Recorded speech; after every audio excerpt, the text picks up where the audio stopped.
Women's basketball didn't tiptoe into the spotlight. It kicked the door in. One season, you had empty sections getting covered by tarps and support the league posts begging people to show up. Then suddenly, sold-out arenas, resale tickets that looked like concert prices, and national broadcasts pulling numbers that used to be reserved for the biggest stages.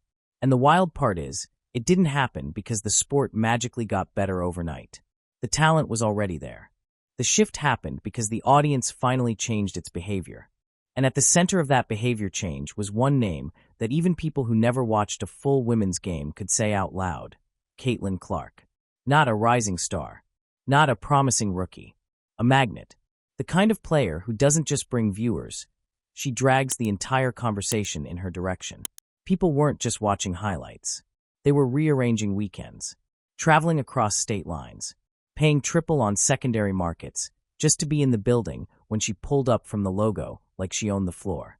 So when the Olympics rolled around, the one stage built to turn a great player into a global icon, everyone assumed the story would write itself. Except it didn't, because Clark wasn't there. No injury, no suspension, no last minute, we had to adjust. She was simply left off, quietly, abruptly, and the official explanations sounded safe enough until you stared at them for more than 5 seconds. That's where this turns from a basketball debate into something way bigger. Because the more you look at what happened, the more it starts to feel like the people in charge didn't just make a decision. They flinched. And years later, when the WNBA commissioner has had to address how Clark changed the league and how leadership has to balance the spotlight, those comments only made the original choice look even stranger. Engelbert has openly acknowledged Clark's impact and the wave she brought in, but the Olympic roster wasn't a WNBA call. USA Basketball operates separately, and they were blunt about what they were refusing to weigh: marketing and popularity. They didn't want this decision tied to viewership or hype. They wanted it framed like pure basketball criteria, period. And that's the entire tension in one sentence. Women's basketball finally gets the kind of star that changes the market, and the most powerful gatekeepers around the sport insist they're not supposed to act like it matters. So let's rewind to the moment the math stopped being deniable. Because before anyone could debate deserving or readiness, the numbers were already screaming. Every time Clark's fever hit the road, arenas didn't just fill, they transformed. Teams that normally played in smaller venues started moving games into bigger buildings. Not for a rivalry, not for a championship push, for a regular season date on the schedule, because her name was on it. And that's what makes this whole thing so tricky. When fans say she changed the league, they're not talking about vibes. They're talking about measurable shifts, attention, money, exposure. That's why executives can't fully dodge the subject, even when they try to redirect it into a polite conversation about growth for everyone. Engelbert has had to publicly emphasize that Clark brought in massive new audiences, while also stressing that no league can be only one player. Because the reality is, the league suddenly had a face that casual viewers recognized instantly. Now here's where the timing gets almost too perfect. Because the Olympics aren't just another tournament. They're the world's biggest sports megaphone. It's the one place where people who never follow a league still tune in because it's their country, their flag, their moment. Entire new audiences get introduced to athletes in a way no domestic broadcast can replicate. A great Olympic run doesn't just create highlights, it creates global familiarity. It turns names into brands across borders. So if you're running women's basketball and you've spent decades begging for mainstream oxygen, the Olympics should be your dream scenario. A worldwide stage, a guaranteed spotlight, and a rookie who had already become a cultural lightning bolt. In a different timeline, the story is obvious. Clark steps onto that court in Paris, hits 2 absurd threes that make the arena sound like a championship game, and suddenly women's basketball isn't having a moment. It's establishing permanence. But instead, the moment never happened. And the immediate reaction wasn't just disappointment. It was confusion that morphed into suspicion. Because people could accept she's young, if it felt consistent. They could accept she'll be on future teams, if the logic lined up with how stars are treated in modern sports. The problem was the explanations didn't land like truth. They landed like insulation. Language designed to protect an institution from the chaos that comes with relevance. USA Basketball's messaging was careful. The selection committee and leadership made it clear they were focused on basketball criteria like experience, adaptability to the international game, position needs, and building the best team for the coach. Marketing and popularity weren't on their checklist, and the committee chair was explicit that it wasn't their job to pick based on how many people would watch. That sounds responsible, almost noble, like the adults in the room ignoring the noise. But the moment you connect that statement to what the Olympics actually are, it starts to crack. Because the Olympics are not a private scrimmage. They're a global event built on attention. The IOC sells it on attention. Networks buy it for attention. Sponsors pour money into it for attention. Even the most pure sports fans understand the Olympics are half competition, half spectacle, and always have been. So when the committee says, we didn't consider how many people would watch, it doesn't come off as principled. It comes off as an organization trying to keep the spotlight manageable. And this is where fans started saying the quiet part out loud. They weren't arguing Clark should be the centerpiece. Nobody serious thought she'd be handed the keys over veterans with Olympic experience. The outrage was simpler. You're telling us the biggest draw in the sport can't even be one of the 12? Not even as a change of pace piece? Not even as a situational weapon? Not even as the player who changes the mood of an arena the second she checks in? That's why the experience argument became the main shield. You could see it everywhere. The women's Olympic team is a multi-year program. Chemistry matters. The international game is different. Practices are limited. Even analysts like Rebecca Lobo emphasized that Team USA had been building continuity for years, and that Clark hadn't been in those camps, through no fault of her own. And to be fair, that's not nothing. But here's the problem. When a league is desperate for growth, the rules suddenly become flexible the moment a once-in-a-generation star shows up, at least in most sports. In men's basketball, when a phenomenon appears, the system always finds a way to integrate them. When the market demands a face, institutions don't say, sorry, the checklist doesn't include popularity. They build the plan around reality. So why did this system do the opposite? Why did it treat the star power as irrelevant, even as everyone else in the ecosystem benefited from it? Because you can't pretend the surge didn't exist. Even the WNBA commissioner has had to publicly acknowledge Clark's transformational impact and the scale of the fan influx she created. That's the contradiction fans couldn't get past. If she's transformational, why does the biggest stage act like she's optional? And it didn't stop at the roster itself. The longer the conversation lasted, the more people noticed something else, something that felt like a pattern. The sport was thrilled to cash the momentum, but uneasy about surrendering control to it. You saw it in how every conversation about Clark had to be followed by a disclaimer. Yes, she's huge, but it can't be about one player. Yes, she brings viewers, but we must promote everyone. Yes, she changed the numbers, but the league is bigger than her. That balancing act might sound fair on paper. In practice, it reveals anxiety. Because the truth is, leagues don't talk like that when they feel confident. They talk like that when they're worried the spotlight will create a fight they can't manage. And once that idea enters your head, the Olympic decision looks different. Not like, we didn't think she was good enough. More like, we didn't want the storm that comes with her. That suspicion got fuel later when reporting and books began resurfacing the idea that attention itself was part of the internal fear. That officials didn't want to deal with the nonstop noise, the outrage if she sat, the pressure if minutes didn't match fame. The phrase outside noise shows up again and again, even in official comments. The committee openly acknowledged there was pressure and chatter surrounding Clark. Think about how strange that is.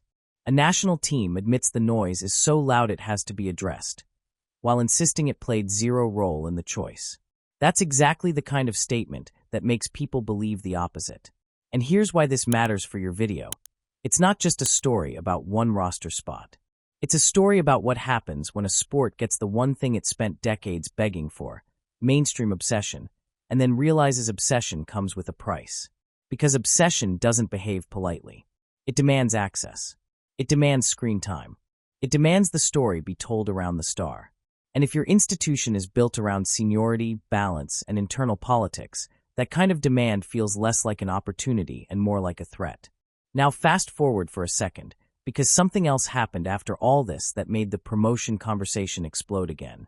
USA Basketball later invited Clark to senior national team camp at Duke in December, a major step into the program, alongside other high-profile newcomers.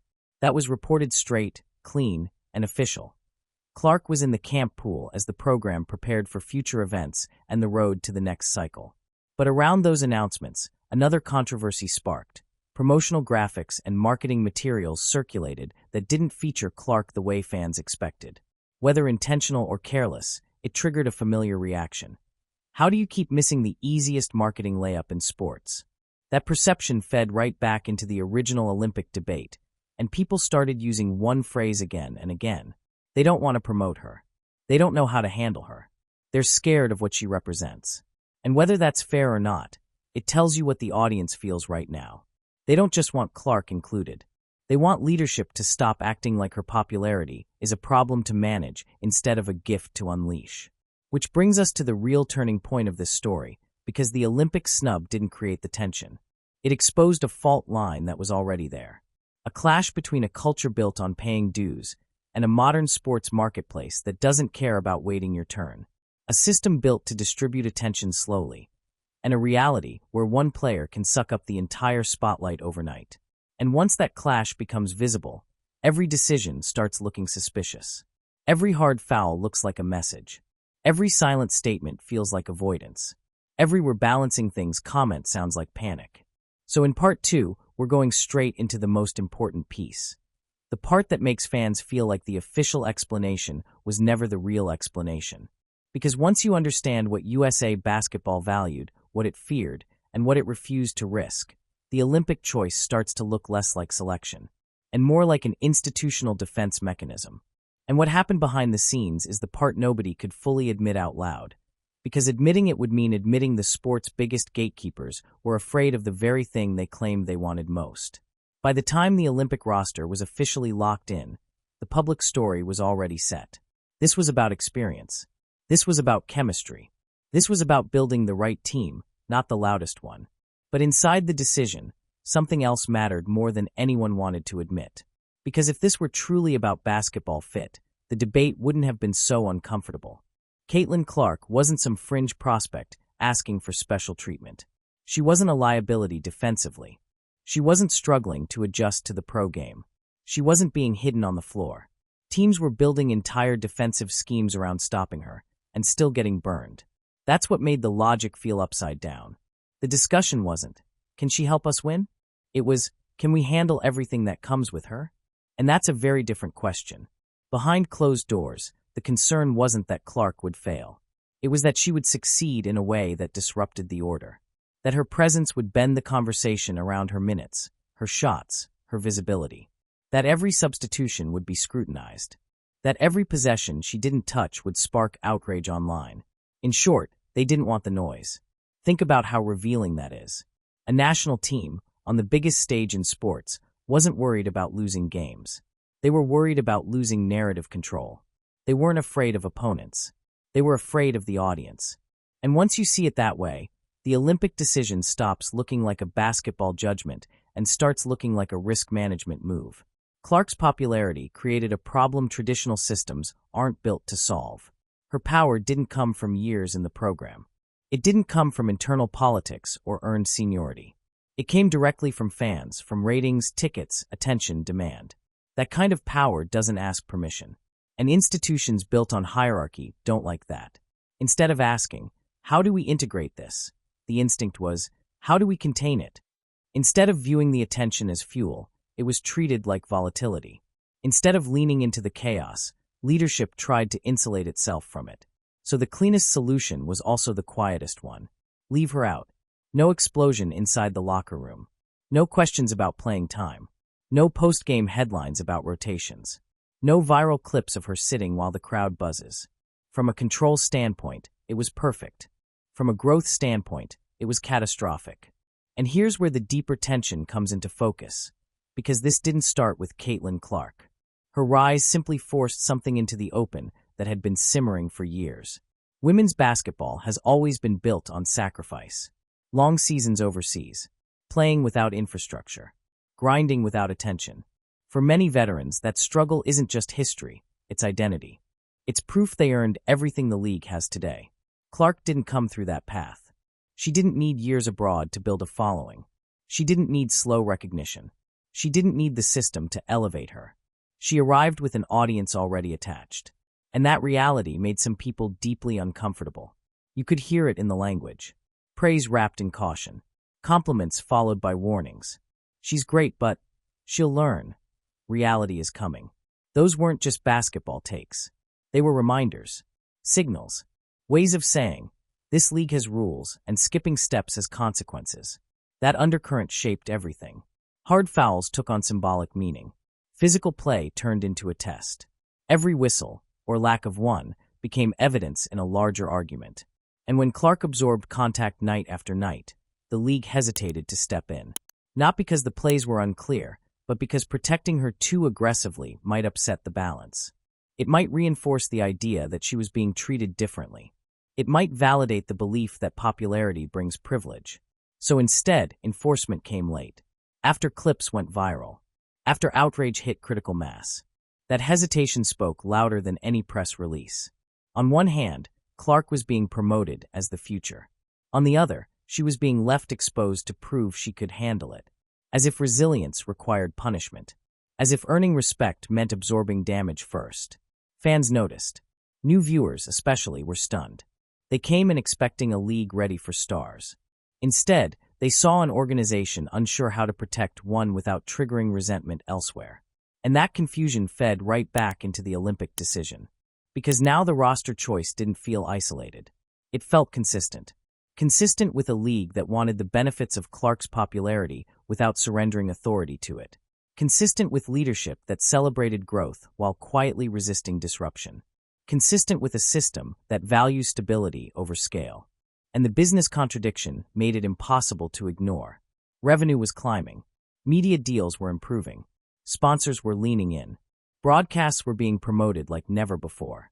Everyone knew where the surge came from. Yet when the time arrived to showcase the player driving it all on the world's biggest stage, enthusiasm disappeared. You can't call someone the engine of growth and then park them when visibility peaks. You can't build leverage using a star's popularity and then act like that popularity is inconvenient. You can't say this is a new era while behaving like an organization afraid of being seen. That disconnect is what broke trust. Because fans don't demand perfection. They demand honesty. And what they got instead was silence, deflection, and language that danced around the obvious. The irony is brutal. By trying to minimize Caitlin Clark's impact, the system amplified it. By keeping her off the Olympic stage, it gave her a narrative that resonates far beyond basketball. The outsider, the disruptor, the player succeeding despite resistance. That story sticks. History favors it. And it leaves one question hanging that no press conference can clean up. If the sport benefits this much from her presence, why does it seem so uncomfortable embracing it fully? At a certain point, the conversation shifted. It stopped being about roster construction or international play styles and moved into territory people danced around, but rarely named directly. You could feel it in how discussions stalled, in how commentators suddenly chose their words carefully, in how official voices went quiet instead of clear. Because beneath all the basketball logic sat a deeper tension the league wasn't prepared to confront out loud. Women's basketball wasn't built in the spotlight. It was built through decades of grind, led primarily by Black women who carried the league when mainstream attention barely existed. That history isn't a footnote, it's the foundation. It shaped the culture, the identity, the expectations, and the sense of ownership many veterans feel over the sport. Then Caitlin Clark arrived. A white rookie from Iowa became the most visible figure in women's basketball almost overnight. Media coverage followed her relentlessly. Casual fans who had never watched a full WNBA game suddenly spoke about the league through her name. Headlines centered on her performances. Highlights revolved around her range. That shift didn't erase history, but it disrupted the narrative. For some, it felt like progress. For others, it felt like displacement. And instead of leadership stepping in to frame the moment correctly, as additive, expansive, beneficial to everyone, the league largely stepped back. It avoided owning the narrative. It avoided clarifying that growth doesn't replace legacy. It builds on it. That silence created a vacuum. And vacuums get filled. Online debates escalated fast. Accusations surfaced that Clark's popularity had nothing to do with basketball. That coverage was being driven by optics, not performance. That she was being elevated at the expense of players who had carried the league for years. Some of those conversations were rooted in real frustration. Others were amplified for clicks. But without leadership drawing a clear line, nuance disappeared. What could have been framed as expansion became framed as competition. New fans versus old fans. Clark versus the league. Progress versus tradition. That framing benefited no one. Players who never asked to be part of the debate got pulled into it anyway. Comments were dissected. Silence was interpreted as hostility. Every interaction on the court became symbolic, proof for one side or the other. And once that polarization set in, the Olympic decision took on a whole new weight. Because now it didn't just look like a basketball call. It looked like avoidance. Avoidance of a conversation leadership didn't want to have. Avoidance of the uncomfortable work of managing growth responsibly. Avoidance of publicly acknowledging that a new era doesn't diminish the old one. Instead of setting the tone, leadership let outside voices define it. Media personalities turned complexity into outrage. Social platforms rewarded the most extreme takes. And the league, the one entity with the authority to unify the moment, stayed largely neutral. Neutrality doesn't calm tension. It lets it spread. And the cost showed up quickly. Fans who discovered the league through Clark didn't just feel ignored, they felt unwelcome. As if their interest needed to be justified. As if showing up late meant their support mattered less. That resentment came through in interviews, in dismissive language, in the way criticism was deflected instead of addressed. The message wasn't intentional, but it was received clearly. Appreciation was conditional. And that's where trust began to crack. Because fans understand complexity. They understand history. What they don't understand is being talked around. Being told one thing while watching another. Being asked to invest emotionally and financially while feeling like their presence is an inconvenience. The Olympic snub didn't damage Caitlin Clark's image at all. If anything, it strengthened it. It placed her in a familiar sports archetype, the star who challenges a rigid system and thrives anyway. That narrative is powerful for a reason. Every major sports icon has a moment where institutions doubt them, where gatekeepers hesitate, where success isn't just earned on the court, but against the structure itself. For Clark, this was that moment. And while she kept producing, kept drawing crowds, kept elevating a struggling franchise into must-watch television, the league was left explaining why its biggest opportunity didn't land the way it should have. Gold medals were won. Games were played. But the cultural moment, the one that turns popularity into permanence, slipped away. And moments like that don't wait around. Which brings us to the aftermath, because once the Olympics ended, the season picked up, and the contrast became impossible to ignore. When the Olympic spotlight faded, there was an assumption inside the league that the noise would die down. Win the gold. Shift the conversation back to basketball. Let time smooth things over. That's not what happened. Because the season didn't pause for reputation management. It kept moving. And Caitlin Clark didn't slow down the way skeptics quietly hoped she would. She got better. Not in small, convenient ways. In ways that directly attacked the arguments used to leave her out. Her efficiency climbed. Her decision-making sharpened. Her playmaking expanded. She wasn't just launching deep shots anymore. She was controlling pace, manipulating defenses, drawing two defenders 30 feet from the rim, and turning that attention into open looks for teammates. The Indiana Fever, a team that had been irrelevant for years, suddenly mattered. They weren't just competitive. They were watched. And every strong performance reopened the same question people were told to stop asking. How was this player not one of the best 12 options in the country just weeks earlier? That she wouldn't have played much anyway. Argument disintegrated first. You could see it on the court. Clark wasn't someone you hide. She was someone you build actions around, even in limited minutes. Her gravity alone changes the geometry of the floor. This she needs more seasoning, argument followed right behind it. Night after night, she was dictating games against veteran defenders. Physical defenders. Smart defenders. The exact type she was supposedly not ready for. And then the numbers finished the job. Games featuring Clark continued pulling massive audiences. Not just league highs, clear separation.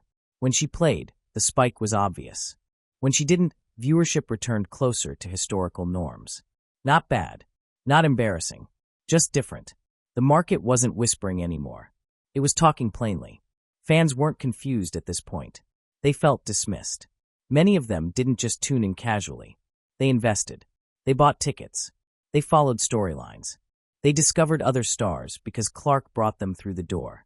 And now it felt like the people running the sport resented that shift, resented the way the audience changed, resented the way attention arrived. That resentment didn't need to be stated. It came through in tone, in deflection, in the repeated insistence that fans needed to understand the game better, instead of questioning decisions. That's when trust really broke. Because fans don't expect leadership to be perfect. They expect it to be honest. To say, we misread the moment, or we underestimated how much this mattered. Instead, they got silence, or careful neutrality, or language that avoided accountability entirely. Ironically, none of this hurt Caitlin Clark. It elevated her. The Olympic snub became part of her story, not as a failure, but as resistance. She wasn't the chosen one protected by the system. She was the player succeeding despite it. That narrative is gasoline in sports culture. The more leadership tried to minimize her role, the more obvious her impact became. The more they avoided naming her influence, the more visible it was in every chart, every broadcast, every packed arena. And now the uncomfortable truth settled in. The decision didn't preserve harmony. It didn't protect veterans. It didn't reduce pressure. It exposed insecurity. It showed how the league reacts when faced with change that doesn't ask permission. How it handles stars that don't rise gradually through approved channels. How it balances growth when growth becomes uncontrollable. By the time this realization spread, the debate wasn't really about Caitlin Clark anymore. It was about leadership. About whether the people guiding women's basketball were ready for the scale they kept saying they wanted. About whether they could embrace stars instead of fearing them. About whether the next moment like this would be seized or quietly managed away again. Because one thing was now clear. Clark didn't need the Olympics to validate her. The league needed the Olympics to validate itself. And it missed. By the time everything settled, one truth was impossible to avoid. This was never really about one roster. It wasn't even about one tournament. It was a values test. When women's basketball was handed a once-in-a-generation opportunity to redefine itself globally, the people in charge had to choose between two instincts. One was risky, loud, uncomfortable. The other was familiar, controlled, safe. They chose the second. They chose hierarchy over momentum. They chose comfort over chaos. They chose structure over scale. And that choice said more than any press conference ever could. For decades, women's basketball asked for attention. It asked for coverage. It asked to be taken seriously on the biggest stages. Then, suddenly, attention arrived on its own. Not manufactured. Not forced. Not begged for. Delivered. And instead of unleashing it, leadership hesitated. That hesitation is the real story. Because modern sports don't grow by hiding stars. They grow by leaning into them. The biggest leagues in the world understand this. Stars don't distract from the product. They are the product.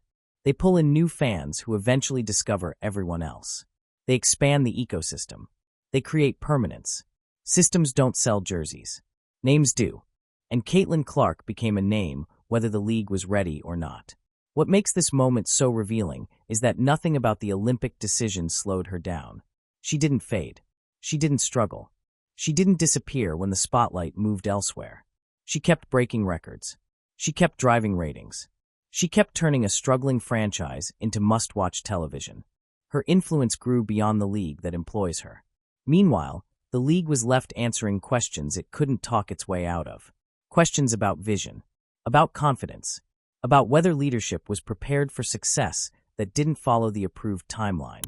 By trying to minimize her impact, they amplified it.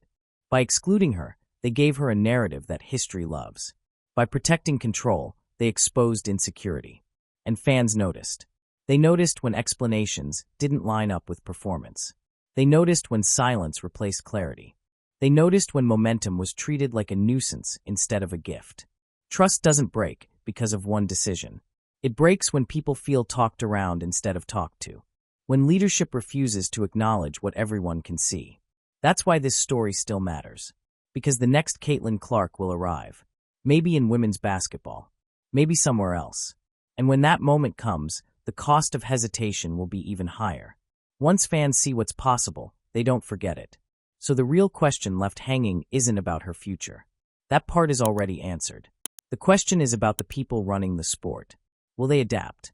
Will they lead the narrative instead of hiding from it? Will they embrace stars, or continue fearing the disruption that comes with them? Because the market has already spoken. And when the audience changes, the rules change with it. If you want more deep breakdowns like this, not surface-level takes, but real analysis of league decisions, power dynamics, and the moments that shape sports history, make sure you subscribe. Subscribing tells the algorithm this kind of long-form storytelling matters and helps the channel keep producing it. If this video challenged the way you saw the situation, hit the like button. It genuinely helps more viewers find thoughtful sports analysis instead of recycled headlines. And most importantly, drop a comment. Do you think this was a basketball decision or a control decision? Does the league need Caitlin Clark more than she needs the league? Because this story isn't over, and the next chapter will define everything that comes next.